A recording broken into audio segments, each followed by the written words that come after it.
Good afternoon, everybody. My passion is public speaking, and I just recently realized that it's been 10 years that I'm involved in championship speaking and public speaking training.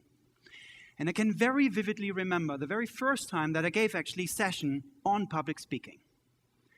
That was in May 2000 in Hamburg, Germany, and the slide that I used was this one. And the excitement in the eyes of the audience was almost as big as yours is now. I have to say that since then I've learned a couple of lessons, but the main thing that I've learned is public speaking is not about theory. It's not about models and complex things. It's about doing. It's about practicing. So what I want to share with you today are some of the lessons that I've learned practicing public speaking. And I'm going to do that by using what I call the speaker's code. Whenever I look at a presentation, I look at the code: content, organization, delivery, and effect. So let's start with the first one, with content. When you join a public speaking training or communication training, you will hear lots of rules. And one of them is a very famous rule, 55-38-7 rule. It says, in terms of communication, 55% is nonverbal. 38% is how we say it, how we intonate it, and only 7% is what we say, content. I don't believe in this at all. For me, in a presentation, content is king. Content is at the core of a presentation. So I want to share with you a couple of thoughts that I have there. Of course, you have to research your material. Of course, you have to dig in there, all of these things. But before you actually take PowerPoint, Keynote, anything in your hands, get a pen and a piece of paper, and I would recommend you write down your objective. Write down at the end of this presentation, I want, and then what is it that you want to achieve? It sounds so obvious, but so many people don't do it. In order to set a right objective, you have to think of another factor. You have to think of your audience. Who are they? Why are they there? Why do they care? What do they know? What do they not know? And here I would like to actually zoom in a bit further, because there's something about audiences that is lesser known.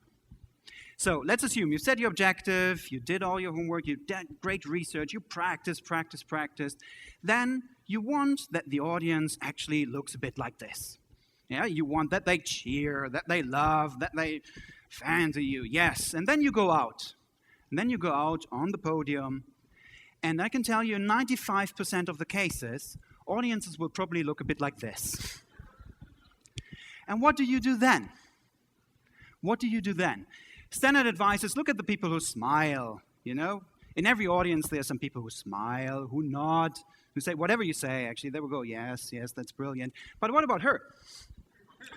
What do you do with her? And in order how to deal with her, let me tell you a little story. 2 years ago, I gave a session. I gave a session to students, business school students, 60 business school students, on public speaking. And when I was roughly 20 minutes into my talk, all of a sudden I noticed that a bit in the back there were also two grumpy students. You know, they had the grumpy face on, looked in this, and then they started to talk with shh. And I thought, what's going on? What are they? Thoughts were going on my head. Like, shall I change my talk? Shall I change anything? And then I was distracted. Another person was sitting there, more front row, young student. And he did the nod, you know. When somebody starts to fall asleep, and I thought, what's happening here? So I tried to really make a break very, very fast. So roundabout after 40 minutes, we made a break. Students entered the room, and then they came. Both the nodder guy, as well as the grumpy couple, came over my place. And I was already starting to get prepared for the questions. And then they started. First, the nod one, and he started, you know, I noticed that you saw me fall asleep, and I really have to apologize. You know, we arrived here yesterday, Brussels, nice city. We just went out very, very long, and I'm extremely tired, and I just want to let you know, like your talk. And then the grumpy girl started. Actually, during your talk, we were discussing, can we use that also for our social organization that we do? Can you maybe share some material? And in that moment, I had a revelation when it comes to audiences. I had all my thoughts for nothing. And the key tip I have for you is, do not try to mind read your audience. There are nodders in every audience. There are many grumpy people in every audience. And people tell me I'm a very grumpy listener. But that doesn't mean I don't like the talk. That just means I'm reflecting. So what I recommend to you, don't try to mind read doing your talk, your audience.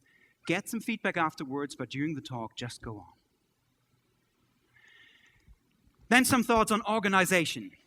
It has been said, a great talk has a great opening, a great ending, and hopefully not too much in between these two. Yeah? And that is good advice when it comes to organization. Tell them what you're going to tell them, then tell them what you've told them.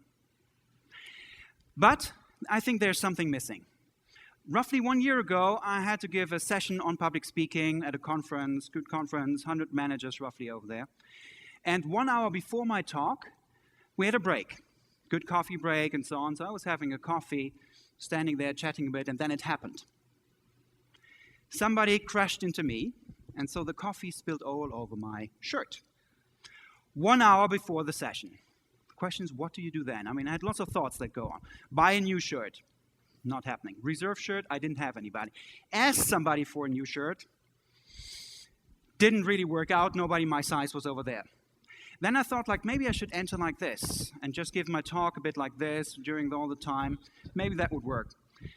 No. In the end, I started my talk like this with a stain. But a question to you, what do you think would have happened if I would have started, "Good day, ladies and gentlemen, let me talk about presentation skills today"? Almost everybody of you would have thought, what's up with the stain? And luckily, in that moment, what I call the elephant rule came to my mind. Some time ago, I listened to a great speech by a person named Randy Pausch. Randy Pausch was a professor with cancer, and he gave his so-called last lecture. And he mentioned there's something that stuck to my mind, and he mentioned something very, very profound. And he said, when there's an elephant in the room, introduce it. In his part, that was the cancer. For me, what I did then is saying, what happened? I just told the story to the audience, what happened with the coffee, and that was it. And this is what I would recommend. So many speakers just go on and leave the stuff that happened there. If you have any elephants in your room, in your audience, or wherever it is, introduce it. Is there a vice president missing? Name it. Microphone not working? Name it. Things falling off the sky during your talk? Name it and address it. And then, only then, go on. So introduce that elephant. Then we come to the next area, that's delivery. Delivery, one of my favorite areas to look at. And there are so many things to look in terms of delivery, and people are craving for laws here. And I would say there are a couple of things that can go wrong in terms of delivery. Yeah, just for example, many of you will have sessions, small sessions, 20 people sitting there, and there's a presenter over there who has a pen in the hand. And you know that, when some people start with a pen in the hand, probably not the best thing that you can do in that moment. Then in general, there are other dangerous objects. I see many of you wear the badges. I see many speakers in the trainings actually start to play around with the badges. Or necklaces. Or also very favorite thing, some speakers start playing around with things in their pockets. Like this one here with a key. Key recommendation I would have for you with this, empty all of your pockets. Get rid of all dangerous things. I do that every time when I give a talk, and that was for demonstration purposes here. Then there's, of course, the stand. And you know, some speakers stand there, 500 slides, they will not move the whole talk. But then there's also something what I would call the speaker's dance, you know. Some start a bit more slow. We go from back and forth, up until what I would call the speaker's disco fox, you know, going back, always back, forth, stepping back, forth, up until what I would call the tiger dance. It's a motivational speakers very often do this. They go from back to forth, back to forth, like a tiger in the cage, right? And typically, audience would say, after 10 seconds, stop. That gets on our nerves. What does work for me there? Walk with a purpose. Calm, natural stand, and then maybe if you change your thought, yes, then you can move around a bit and then walk. So obviously, these were some of the things that one should not do. But let's explore it a bit further, the topic of body language. Let's look at him. Now, he stands there, starts his talk, moves around a bit. Hands in the pocket. Oh, very bad. Whoop, second hand in the pocket. No, what's going on? There realizes, takes out. Huh. So we're all focused on the hands on the pocket. But frankly, I tell you, if we would listen to the sound and would listen to the whole speaker and the speech, we might not even have noticed it. And that gets me to the problem of body language laws. I'll tell you another law that is going on. Like I read once, in terms of eye contact, one should finish a sentence with one person. So up to 12 seconds. Whenever I actually do that and actually talk longer than 5 seconds to one person at a time, that person feels rather annoyed, exactly. What works for me is 1 to 2 seconds at a time and then move on. So 1 to 2 seconds, that's enough, like, oh, looking at me, but that's enough, please go on. It already shows like some of these laws don't work, and I would actually challenge you and tell you, forget all body language laws. Frankly, I've seen one of the best speeches that I've seen was by a 70-year-old person who gave a speech on humor who could not move anymore, and he just gave this speech like this. It was fantastic. Can I tell you, you should stand like that, or very open like this, or never do like this? No. The only thing that I would recommend you is find your own natural style. And how do you do that? Get feedback. After the talk that you do, get feedback. Ask your friends, spouses, bosses, whoever, get feedback, or videotape yourself. And I see here another excitement in the eyes. Videotape yourself. Oh, I don't like to watch myself. I don't sound like that. Yes, you do sound like that. And that's why you need to look at it and get and improve yourself on it. But forget standard body language laws. That brings me to the field of effect. Effect is all about how to add some special spice, the icing on the cake. And there are great things that we can do. Great visuals create fantastic effect. Great movies create great effect. And of course, there's humor. And with humor, I would like to do a little exercise with you. I would love you all to get in pairs with your neighbor. Okay? Please get in pairs. And decide who is going to be A and who is going to be B. Okay? And now I want the A's to tell the B's a really good joke, please. Okay, stop. Thank you. Stop, please, for a sec. Okay, who of the A's thought, no problem, I have several. Can I see, maybe show of hands? Well, 1. Okay, 2. Who of the A's thought, what I'm going to say now? All right. Who of the B thought, lucky I'm not A at the moment? Okay. And for me, this here actually shows 2 things. A, creating or being funny on the spot is a rather challenging thing.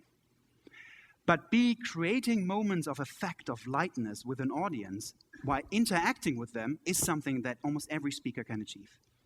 So my key recommendation for you, interact with the audience. An easy way to do it is show of hands, and we've seen it here, Ken Robinson and so on. Great examples of shows of hands. Open up a bit and ask some maybe pre-thought or preconceived questions that you can to the audience. So we've talked about content, organization, delivery, and effect. But actually one of the biggest things that I've learned in public speaking come from something different. And actually I want to tell you a bit about my upbringing. I'm German. I grew up in Germany and went to school in Germany, to a good public school, for 13 years. And the only thing was, during these 13 years, I gave 3 speeches, 3 presentations in class. And I think that is a problem. And I think that's all over continental Europe very similar. We don't speak enough. But that's even not the main point. It was more like what was expected from us at the time. How were we looked at and how did we get feedback that was important? We were all rewarded for these very stern speeches, you know, like standing there in biology. This is a bee. It produces honey, and so on. Very stern and serious. And since then, I've realized there was something missing. And I believe the one thing that is missing in so many speeches are personal examples and stories. Personal examples of what happened to you, how things are connected in your talk, how the facts are connected to your personal experience are vital. And I would encourage you all to find these elements and build them into your presentation. And I actually would encourage you not only to tell any story, I would like to encourage you actually to tell your story. I believe there are many, many people in here who have a fantastic knowledge about one subject and who are passionate about that subject. And I would recommend you go out and talk about that subject. Create a presentation and go out and talk. Find an association, maybe a club, Toastmasters club, invite your maybe some friends, lock the doors, and just give that talk. And do that again and again and again. By talking about something we like, what we are passionate about, and doing that again, that is what has helped me improve the most as a speaker. So I would encourage you to do that. Some estimates have it that there are around about 300 million speeches given every year in Europe alone. 300 million. And I think most of them are unfortunately rather boring. So I do believe we need much more passionate talks. I do believe there's much room for improvement. So I would encourage you all, and I would challenge you all, find that one subject, find your story, and go out and speak.